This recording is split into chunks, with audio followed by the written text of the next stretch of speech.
Olá, seja bem-vindo ao Rio TV Debate. Hoje vamos falar sobre agricultura familiar. Os nossos convidados são Leonardo Millen, que é agricultor familiar, a nutricionista Patrícia Hung e Bruno Geraldo, que é do Movimento dos Pequenos Agricultores. Eu agradeço a participação de vocês todos e começo com um tema que eu quero propor aqui, é o seguinte: segundo o Censo Agropecuário de 2017, o Brasil perdeu 9,5% dos agricultores familiares. Por que isso está acontecendo, Leonardo? Bom, acredito que é a mão de obra, né? Mão de obra no campo é uma coisa que dificulta muito só a questão de produção agrícola de maneira geral, ainda mais a familiar.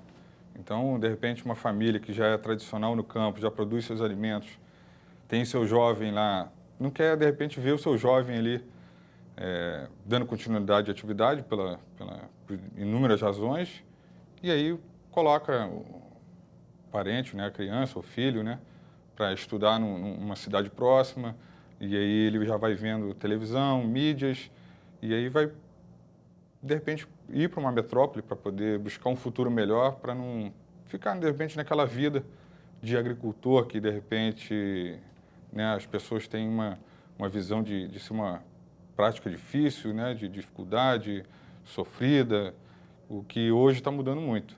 E esse jovem prefere ir à cidade para estudar, para ter uma vida, de repente, melhor. E isso encarece o custo de produção de uma atividade agrícola, principalmente familiar, que vai carecendo de mão de obra, né? Com você aconteceu o processo ao contrário, né? Você saiu da cidade, foi para o campo e virou agricultor. Isso mesmo. Eu já trabalho, tenho formação na área, né, agrícola, trabalhava em empresa privada, porém, com o início dessa crise estadual, não tive condições de me manter na cidade com a minha família. E, por sorte, tinha uma propriedade herdada do meu pai. Foi para onde eu fui fazer agricultura, né, na prática. E, após um tempo, consegui ter a minha certificação orgânica da minha produção. É o que hoje me viabiliza a manter, no caso, a minha estrutura familiar hoje. Daqui a pouco eu quero saber um pouco mais da sua experiência. Queria perguntar para o Bruno o seguinte: como é que está a agricultura familiar no Rio de Janeiro? Essa tendência de queda também se reflete na cidade, no estado? Então, a gente tem um panorama que tem muitas dificuldades, né, para todo pequeno produtor, né? Você tem muitos gargalos e dificuldades, e a manutenção da juventude no campo, e mesmo aqui no Rio de Janeiro, que é onde é muito grande, uma cidade com bastante população, e acesso a muitas coisas, mas ainda assim há uma dificuldade muito grande da juventude ter condições de permanência no campo.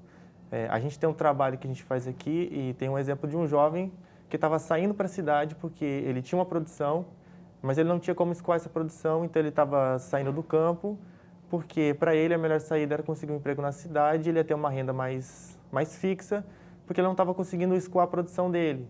Então, isso é uma coisa que leva a juventude também a sair do campo. Ele está produzindo, mas aí não tinha como transportar, não tinha como levar para a cidade, não estava conseguindo ponto de feira. Então, ele acaba saindo do campo também porque ele não tem essa condição e um apoio para chegar e construir e entrar dentro de uma feira, fazer algumas atividades que vão tornar mais viável a continuação dele no campo, né? E aí isso leva ao esvaziamento do campo, e você vê também o campo tendo pessoas mais velhas se mantendo, né? A gente tem produtores que estão nos 45, 50 anos, né? Então, essa é uma faixa de idade que o produtor já não tem mais aquela energia e não vai ter um jovem para começar, para ajudar, para melhorar e para conseguir manter até mesmo a produção que tem. Então, isso é uma dificuldade que tem, porque esse agricultor está se encaminhando para uma outra fase da vida dele, que ele já não tem mais as condições físicas, e também já é um momento de troca, né? Normalmente, quando tinha uma juventude no campo, o pai vai passando para o filho ou para a filha as atividades e aos poucos vai fazendo essa transição. E nesse momento você tem essa dificuldade do jovem se manter para fazer essa transição e a manutenção dele no campo e produzindo. Então, acho que isso é uma das coisas que está fazendo se diminuir a questão da produção da agricultura familiar, né? Você falou de pequenos gargalos, mas que na verdade parecem ser grandes, porque na verdade está fazendo as pessoas mudarem, né, de comportamento. Que gargalos são esses? Então, o principal que eu encontro aqui, que eu vejo no Rio de Janeiro, é a questão do transporte mesmo. A logística aqui, para o pequeno agricultor, é muito, muito complicada. Então, é um pequeno dentro do complexo todo de produção, você tem várias fases, é um pequeno detalhe, mas é muito importante. É o transporte e a comercialização, no caso, né? Que é o que eu estou produzindo, para onde vai e como eu vou levar esse produto. Então, se o agricultor não tem como se organizar dessa forma, ele fica com aquela produção e em algum momento ele vai precisar de dinheiro. Então, a forma dele buscar dinheiro é buscando outras formas de trabalho. E ele vai acabar migrando para a cidade, né? Principalmente o jovem, que vai ter mais aceitação, até mesmo pela questão do mercado de trabalho, né? Normalmente, pessoas mais jovens conseguem trabalhar em vários mais lugares do que uma pessoa com mais idade também tem uma capacidade de aprender coisas mais fáceis, mais ágeis, dentro de um contexto de uma sociedade que está muito ligada à tecnologia. Então, às vezes, o camponês que está lá na roça, ele tem acesso a muita coisa, hoje em dia já tem acesso à televisão, ao telefone, mas ele não vai estar tão ligado assim à questão de mexer no computador, e que o jovem vai ter mais facilidade, então, e também isso vai propiciar que ele consiga, talvez, um emprego mais rápido dentro da cidade. Isso leva ele para a cidade. Também a questão, às vezes, ele sai para estudar e acaba encontrando uma outra oportunidade que vai chamar mais a atenção dele do que está no campo, né? Vai se formar e vai vir para a cidade para fazer um trabalho que ele vai entender como melhor do que ficar no campo. Isso também acontece muito, né? Patrícia, a agricultura familiar é necessariamente orgânica? Não necessariamente orgânica. Ela é uma alimentação que tende a ter menos agrotóxico, porque você tem mais controle, você não está com aquele maquinário, né, onde você acaba tendo um uso maior dos organofosfatos. Então, ela tem uma tendência a ter menos agrotóxico, mas não necessariamente ela é orgânica. Mas essa quantidade menor, mesmo assim, ainda é suficiente para prejudicar o organismo? Sim, é suficiente. Mas, de qualquer forma, ela vai ser melhor do que uma produção em larga escala. Então, eu acredito muito que a necessidade da gente ter esses pequenos agricultores, sabe, para a gente ter acesso a produtos que não necessariamente são orgânicos, mas podem ser mais interessantes, com menos risco mesmo de tantas toxinas que os agrotóxicos estão trazendo para a gente. E agora, como é que a gente consegue minorar o efeito desses agrotóxicos no dia a dia? Olha, tirar a casca é um dos mecanismos, mas de fato vem pelo solo, né? Então você acaba não tendo uma redução total desse agrotóxico.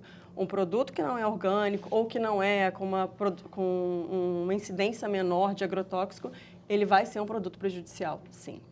E quais são os principais, os que tem mais, que a gente deveria evitar? Olha, morango, sem dúvida, né, o clássico que a gente conhece. O chuchu é um alimento que tem bastante. A própria abobrinha, berinjela, os folhosos. Então, a gente tem sempre que estar lavando muito bem para tirar esse excesso, mas lembrar que vai estar no solo de qualquer forma. Então, vai estar no alimento. Leonardo, como é que vocês têm esse tipo de preocupação na hora de plantar? Sim, principalmente a partir do ponto que a gente se certifica como orgânico, a gente tem que respeitar uma determinada de exigências da legislação e atender. Isso é super difícil, né, de conseguir. Você tem que não é só basicamente deixar de utilizar um insumo químico, né, um adubo químico ou agrotóxico. Você tem que respeitar as leis trabalhistas, se você tiver funcionário, você tem que respeitar as questões ambientais da propriedade, ter uma reserva legal, proteger sua nascente, né? Uma série de outros atributos que vão te favorecer a que você seja merecedor e seja contemplado com aquela conformidade orgânica de produção, né? Você é da ABIO que dá a certificação, não é isso? Sim, eu sou dentro aqui no estado do Rio de Janeiro, a ABIO, que é a Associação de Agricultores Biológicos do estado do Rio de Janeiro, é uma OPAC que é credenciada pelo Ministério da Agricultura pela certificação orgânica do produtor. E como é que se dá essa certificação? O que é preciso ter? Primeiro, você tem que procurar algum grupo que esteja próximo da sua região, no município ou no município vizinho, porque hoje a ABIO está presente em diversos municípios no estado. Hoje nós temos praticamente 800 produtores ativos no estado. Então, o produtor que está interessado, ele procura alguém que já faça parte do movimento, né? Começa a participar das reuniões, que geralmente são mensais, e a partir daí ele vai transmitindo confiança e o grupo, que já é estabelecido, vai adquirindo confiança com aquele produtor, né? Novo produtor. E aí, sim, ao longo do tempo, quando ele já estiver apto, né? Conhecendo já as metodologias, o que se é exigido, aí o grupo se reúne e faz uma visita lá na propriedade daquele agricultor para ver se de fato, como que é o manejo dele, o que ele faz com as plantas, como que ele aduba, como que ele controla uma praga, né? E aí sim, o grupo forma-se um coletivo e o grupo aprova ou não aquela certificação daquele produtor. Esse sistema todo de funcionamento, a gente chama-se de Sistema Participativo de Garantia, é o SPG, né, que aqui no estado do Rio só a ABIL faz. É um processo autônomo, porque dá maior garantia, são os próprios produtores que certificam os novos produtores. Né? Não só os produtores, mas, de repente, o consumidor, o cliente que está na feira, se ele quiser participar das reuniões do grupo, de quem ele consome aquele produto, ele pode ir lá participar, ver como que é o processo produtivo e assim por diante. Né? Eu preciso fazer um rápido intervalo, mas a gente volta já com o Rio TV Debate. Estamos de volta com o Rio TV Debate, que hoje fala sobre agricultura familiar. Gostaria de continuar falando sobre certificação. Bruno, é caro certificar um produto? Depende muito, como ele fala, tem muitas questões de tamanho da propriedade, quantidade de produção, mas depende muito também do contexto do agricultor. Tem alguns agricultores que, se você falar que é R$50 por mês, para ele estar associado, para ele, naquelas circunstâncias, vai ser um valor muito alto para ele pagar. Então, isso é uma das coisas que a gente tenta construir com os nossos agricultores, é um trabalho também de confiança. Nem todos eles têm o certificado de orgânico, alguns estão no processo de transição que a gente fala, que é um processo saindo da produção utilizando produtos químicos para um processo usando alternativas não químicas, né, mas processos mais naturais. Então, esse processo a gente tenta fazer o acompanhamento para que eles consigam chegar nesse processo de ser orgânicos, mas não propriamente todos vão ter o certificado de orgânico, porque a gente entende que, independente dele ter ou não o certificado de orgânico, a questão da confiança que a gente vai tentar estabelecer com o agricultor e o consumidor é o papel mais importante que a gente vai estar construindo. Então, essa questão do consumidor estar podendo visitar os sítios, indo nas feiras, conhecendo os produtores, é uma relação muito importante. Eu acho que essa atividade do agricultor estar indo na feira, de ter esse contato com quem está comprando, conseguir estabelecer essa relação de realmente confiança, também é um ponto principal dessa garantia, né? Você se sentir que confia no agricultor, poder ter a certeza de que, se eu for conhecer a produção dele, ele vai estar produzindo do jeito que ele fala, também dá uma confiança e também o cliente se sente mais próximo e uma relação mais próxima também consegue construir mais relações além disso e o cliente fica mais satisfeito também de poder muitas vezes conhecer a história do agricultor e vai lá e todo final de semana vai lá e tem até uma conversa com o agricultor, quer saber como que tá as coisas, que é o que acontece em algumas feiras. Tem pessoas que vão lá e é meio que quase que uma amizade assim, criada a partir do ponto que liga, né, o campo e a cidade, que é a alimentação. Então a alimentação também serve para fazer esse diálogo. A certificação encarece muito o produto? Não propriamente vai encarecer o produto. Eu acho que está mais ligado à questão de... A gente também tem um pouco, nesse momento, os alimentos que têm essa proposta mais saudável, a questão dos orgânicos, tem um valor agregado um pouco maior. Então, não necessariamente a produção vai ter um custo maior, mas o valor de mercado vai ser um produto mais valorizado, porque as pessoas, nesses últimos períodos, estão buscando esse tipo de alimento porque elas estão tendo mais acesso a informações e tendo essas informações de que um alimento orgânico é mais saudável, elas vão buscar esses produtos. Então, gera-se uma demanda e como o mercado ele se regula a partir das demandas, então se você tem uma demanda alta, o preço do produto em si tem uma tendência maior a elevar. E tem outros fatores também que vão trazer a questão de qualidade também do produto, que vai elevar o valor dele em si, né? E também as formas de produção, você vai ter vários métodos de produção. O produto convencional vai ter uma forma mais simplificada de produção, então isso também é uma das coisas que vai diferenciar o preço. E até algumas vezes o produto convencional vai ter um custo de produção mais elevado do que o produto orgânico, por conta de algumas coisas que ele vai ter que fazer, que no processo orgânico, depois que você equilibra o seu sistema, você tem condições melhores, até do controle mais natural das coisas, e você vai ter mais uma manutenção da biodiversidade ali do espaço. Então, isso vai também dar garantias melhores do que você fazer uma aplicação de inseticida que vai acabar com todos os insetos, e até o inseto que faz o controle, às vezes, vai ser dizimado, e aí, a partir do momento, se sobrar algum inseto considerado praga, ele vai se multiplicar e vai causar danos muito mais elevados do que em algum lugar que tenha esse inseto predador presente no ambiente. Patrícia, no seu dia a dia, os seus pacientes, eles relatam a necessidade de uma alimentação mais natural, com menos agrotóxicos? Eles pedem isso? Eles estão bem preocupados com isso, mas a questão preço é o que mais chama atenção. A maioria das pessoas fala, eu compro algumas coisas orgânicas, outras não. E eu indico algumas feiras realmente de agricultura familiar, porque existem algumas que não têm a certificação e ali você consegue um produto não orgânico, mas com preço melhor e com qualidade superior. E é importante falar, que um produto orgânico, além e com menos uso de inseticida, ele não está só não tendo o que não é bom para a gente. Ele está sendo realmente mais saudável porque o alimento, quando ele está submetido às pragas, ele naturalmente produz substâncias para se proteger. E é essa substância que vai ser boa para a gente. Então, agora, que sintomas uma intoxicação por agrotóxico a gente acaba sentindo com o passar do tempo? E a partir de quanto tempo isso acontece? A maioria a longo prazo mesmo. Não dá para eu te estipular 2 anos, 3 anos, 5 anos. Isso não tenho como te dar esse dado específico. Mas a incidência de casos de câncer aumentam, de alterações nos sistemas hormonais, mulheres com mais alterações como endometriose, a própria infertilidade, podem estar relacionadas, sim, com o uso de agrotóxico. Então, a longo prazo, os resultados são devastadores. A curto prazo, o próprio indivíduo que usa no manejo, ele pode ter dor de cabeça, mal-estar, enjoo, problemas no fígado. A situação é bem complicada. Quais os principais tipos de câncer? Câncer de fígado, câncer do trato gastrointestinal, principalmente, né? Toda esôfago, intestino, estômago são os principais casos. E como é que na feira a gente consegue, uma feira em que os produtos não sejam certificados, mas que se diga orgânica, como é que a gente consegue diferenciar isso?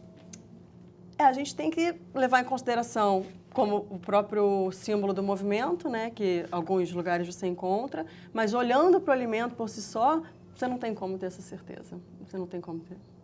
A Patrícia acabou de falar de feiras e a Bio coordena 13 feiras, né, no Rio de Janeiro. No Circuito Carioca. Agora, a maioria se concentra na Zona Sul. Por quê? Vai muito por causa da logística também, né? Principalmente são populações que tem maior concentração, né, da população. A maior procura por produtos orgânicos está nessa região e está sendo uma crescente até a questão da realização de feiras nas regiões norte e oeste. Mas isso muito em virtude da questão da logística de transporte dos próprios agricultores, né? É tudo por nossa conta, frete, né? O caminhão, caixas, né? E algumas das feiras também só são viabilizadas porque no dia de feira, vamos supor, tem grupos que fazem 4 feiras no mesmo dia, vamos supor, num sábado. Então, é o que viabiliza você conseguir fazer essas 4 feiras, é você descer no caminhão cheio, né, e você vem descarregando conforme a feira, né, distribuindo a sua produção até chegar à última, até a 4ª. Porque se não fosse dessa forma, se você tivesse que descer, vamos supor, a região serrana e fazer uma única feira, de repente, Madureira, fica inviável, porque o produtor, como é que ele vai pagar o frete, né, o combustível, tem o dia ali, né, da pessoa que vai estar na feira. Quanto custa o frete?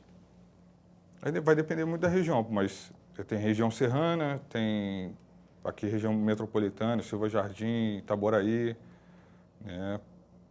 Tem região ali, pessoal da Serra, Trajano de Moraes. Eu não vou te saber o custo, mas se eu tiver que fazer uma feira hoje no Rio, eu não gasto menos de R$150. Fora o aluguel da barraca, fora outros gastos, né? De repente uma alimentação, alguma coisa assim. Aí somando tudo isso, dá quanto? O aluguel da barraca, o transporte? Por aí, mais ou menos isso, na faixa de R$150. Isso no meu caso especificamente, porque eu estou, de repente, a 50 quilômetros do local da feira. Mas isso te afasta? Você tem deixado de vir para o Rio de Janeiro por causa disso? Não. Pô, mas depende, você pega um dia que é chuvoso, feriado, e aí, compensa muito você ir à feira? Será que você tem um volume suficiente de produto para atender e ter aquele retorno? Mas aí, de repente, por fidelizar até os clientes, você acaba indo à feira, vendendo aquele produto, de repente empatando, né? Não tendo a margem de lucro, mas ao menos só custeando o teu custo. Mas você está ali se dedicando, né, com o tempo, fidelizando o cliente, e assim a gente vai, ao longo do tempo, esperando que as coisas melhorem, né? Bruno, para os pequenos agricultores no Rio, o Rio de Janeiro compensa? Então, aqui a gente tem um centro populacional muito grande, tem uma demanda muito grande para alimentos, tanto orgânicos ou não, que a população precisa de comida. E se você conseguir organizar e se tivesse melhores condições, até nessa questão mesmo do transporte, o agricultor se viabiliza até com uma facilidade, conseguiria se viabilizar. Mas como você tem essas dificuldades assim, de conseguir um transporte que seja viável para o agricultor, tem que estar sempre se organizando muito bem para não ir para algum lugar e ter prejuízo até. Já aconteceu o caso do produtor sair de Teresópolis, chegar aqui, choveu, ele perdeu tudo que ele trouxe, ele não conseguiu vender. Ele pagou para vir e você entende que se acontecer isso 2 vezes em 3 meses, ele fica inviável. O agricultor vai se sentir, eu não vou descer até o Rio de Janeiro. Lá ele sabe que tem potencial de venda, a gente sabe que tem, para quem vender, tem mercado. Mas assim, se ele vai ter que arriscar a produção dele vindo para cá, isso retira ele de vir aqui para o Rio de Janeiro. Então, às vezes buscar mercado aqui fica complicado. Então, é um processo bem complexo. Agora, esse período do ano está com bastante chuva na região da Serra, né? Então, é isso. A gente tem contato com os agricultores lá que estão falando, estou com bastante produção aqui de coentro. Aí chega num dia, chove muito, ele acaba tendo uma perda muito grande dessa produção. Aí, não vem tudo que era para ir para a feira. Então, esse é um problema que o agricultor já tem que lidar por si. Aí ele tem que enfrentar ainda a questão do transporte, às vezes acontecer outras coisas, então isso acaba deixando ele querendo ficar numa posição mais tranquila, que ele vai saber que ele vai conseguir ter produção, conseguir vender, e aí não vai ter um risco tão grande de sair de lá de Teresópolis, por exemplo, chegar aqui e ter um prejuízo e voltar para casa com mais perdas do que ganhos, não conseguindo às vezes empatar. Então esse é um dos nossas propostas, é conseguir organizar para que isso não aconteça com nossos produtores, né? Eu acho que o pessoal da ABIL também pensa dessa forma, né? Que o agricultor tem que se viabilizar para se manter no campo produzindo de forma saudável.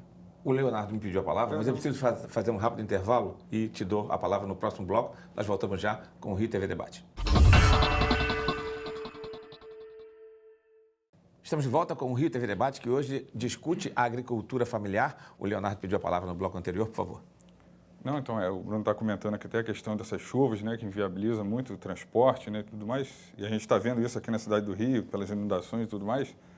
E às vezes o consumidor vai à feira à busca de um produto fresco e tal, e questiona até o produtor. Fala assim, mas não tem isso, não tem aquilo, esse produto está assim, está feio e tal. Mas é porque na região rural estava chovendo bastante, a produção cai bastante também nessa época do ano. São épocas de temperatura muito alta, né? Então, tudo tem que ter um equilíbrio, né? Então, chegar na feira, conversar com o produtor, saber o porquê, qual o motivo, por que está acontecendo isso ou aquilo, eu acho que é muito importante. E até dentro da nutrição é importante a gente pontuar que um alimento da época, né, um alimento sazonal, é um alimento muito mais nutritivo, porque ele está ali nas condições adequadas. Então, você ter uma tangerina em dezembro não é uma coisa normal, né, pelo menos aqui na nossa cidade.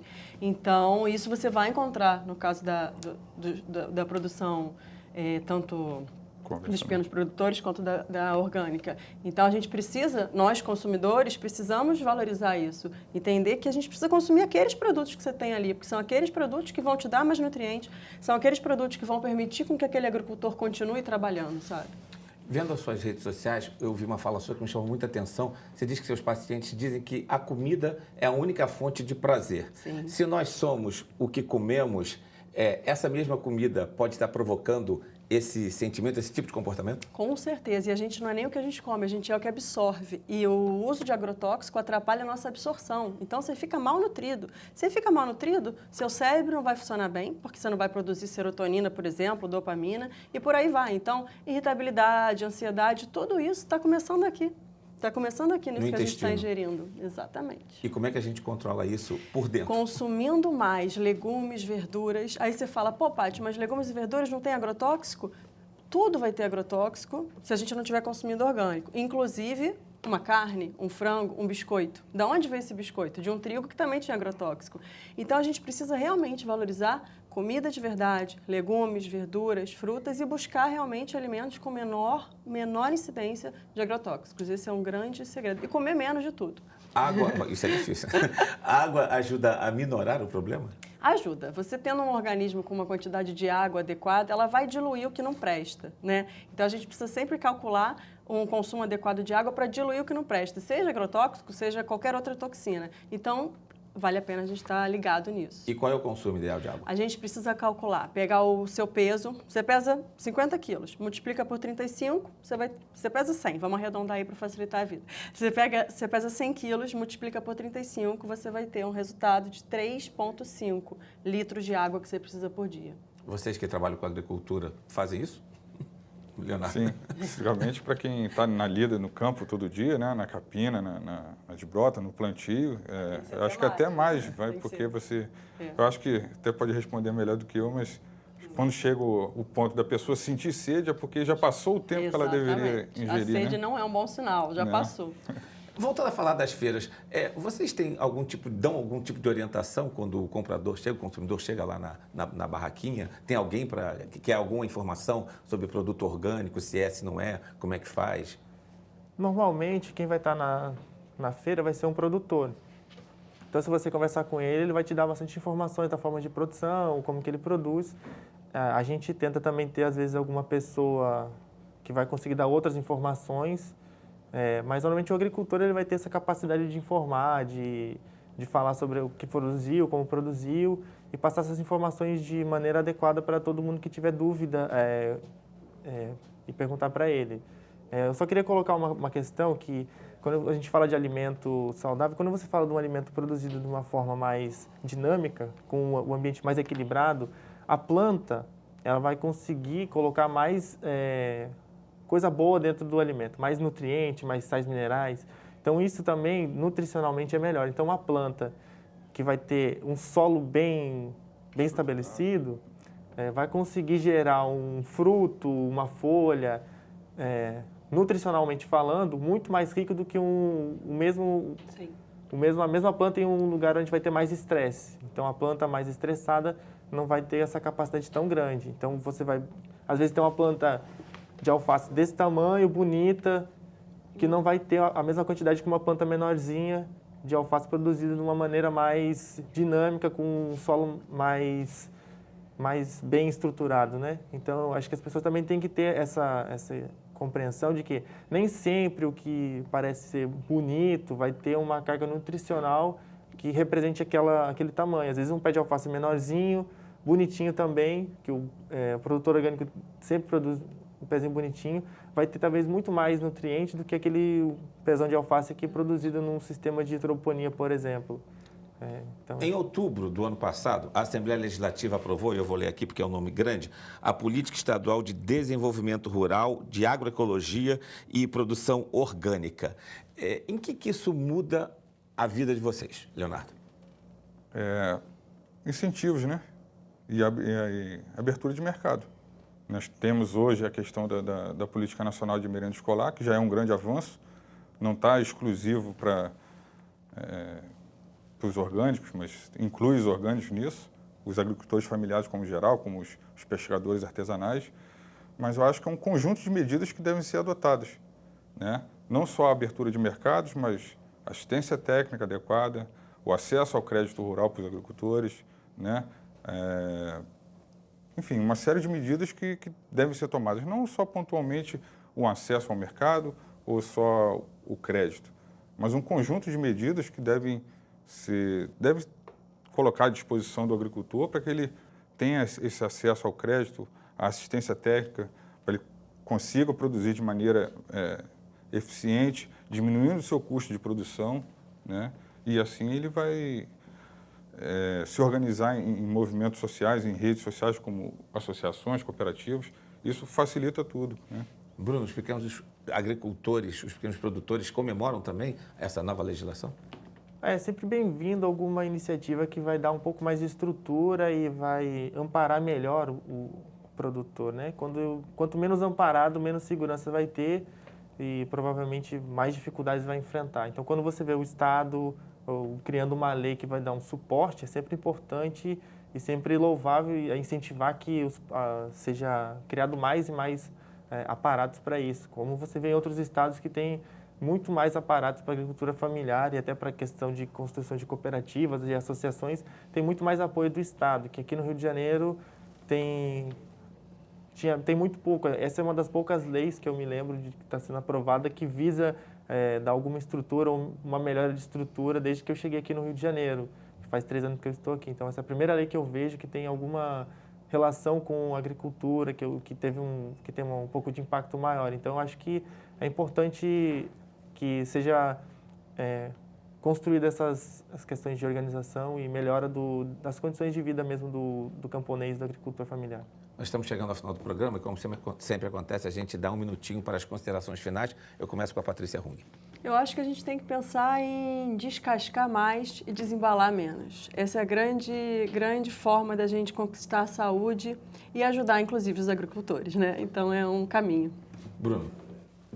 Eu acho que todos devemos procurar feiras com agricultores, tentar construir uma relação com os agricultores, buscar nas suas redes também se informar bem sobre o alimento que está consumindo. E eu acho que no mais é isso, se preocupar com a alimentação e também tentar conhecer de onde vem o alimento que tem para a mesa. Leonardo. Sem dúvida nenhuma, né? Acho que a sociedade civil como um todo se informar, né? Mas ter o acesso à informação, a questão do agricultor familiar, de modo geral, tendo acesso às feiras, conversando com o produtor, tirando suas dúvidas, e valorizando, só assim ele vai valorizar mais o agricultor familiar, de modo geral, né? Não só o convencional, como o orgânico.